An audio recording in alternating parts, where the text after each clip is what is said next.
Petit à 10, j'ai 18 ans et ça fait 3 ans que je suis en équipe de France et je suis vice-champion olympique aux Jeux de Paris 2024.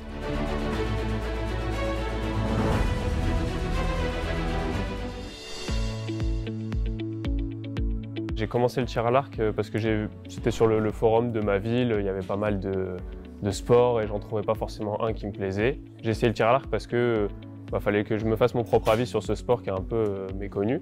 J'ai essayé, j'ai plutôt bien aimé, puis je me suis fait des amis là-bas, donc c'était un peu le moment où on retrouvait les copains et on s'amusait un peu dans une activité un peu en dehors des cours.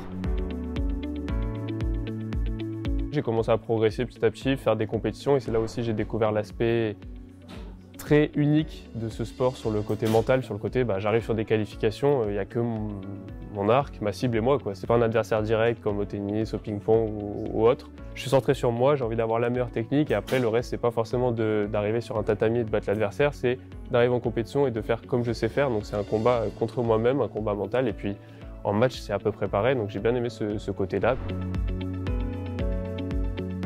En pôle sport, il n'y avait rien de transcendant, rien d'incroyable. Je m'entraînais pour, mais j'avais pas encore réellement progressé. En rentrant à Bordeaux au pôle France, les 3-4 premiers mois, c'était assez dur. Et après, je me suis donné à fond. J'ai travaillé avec un objectif assez élevé. Et là, c'est en sortant en février à Bordeaux, où pile poil quand je commence à être fort, où Monsieur m'a croisé sur un stage jeune.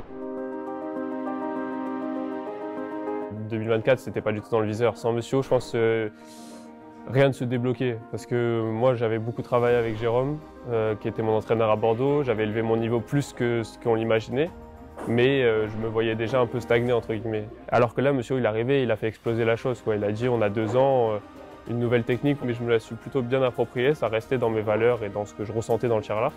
Et après ça a été qu'une question de travail acharné et de mental. Mais sans Monsieur, ça ne s'active pas du tout pareil. Peut-être que pour 2028, ça aurait pu faire un bon résultat aussi, mais là, 2024, sans Monsieur, ça ne se faisait pas. Déjà, c'est le volume.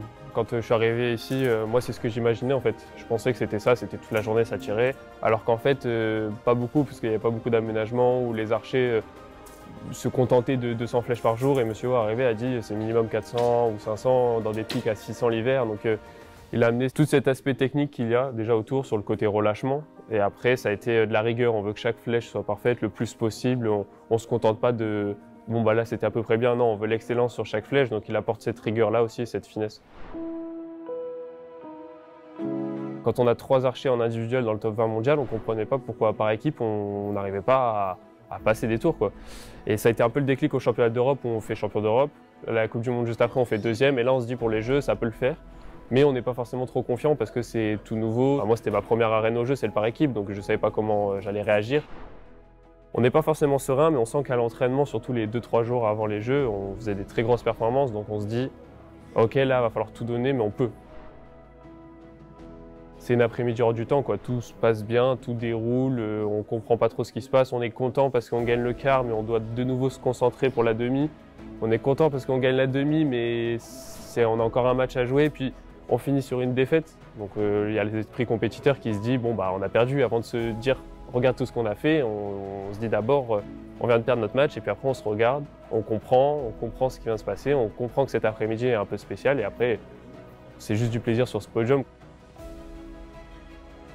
J'avais pas envie de me donner de limite pour Paris, pas de me cacher derrière mon âge, pas de me dire j'y vais juste pour voir. C'est pas du tout mon trait de caractère, je suis pas là pour faire les choses à moitié. C'est vraiment le côté perfectionniste et compétiteur, donc j'arrive, je vais sur les jeux, je donne tout et c'est ce qu'on a fait et ça va être pareil pour les autres compétitions. Je me cache pas derrière mon âge, je me cache derrière rien. C'est plutôt un bon début pour des jeux avec une médaille, mais pour moi il reste tout à faire.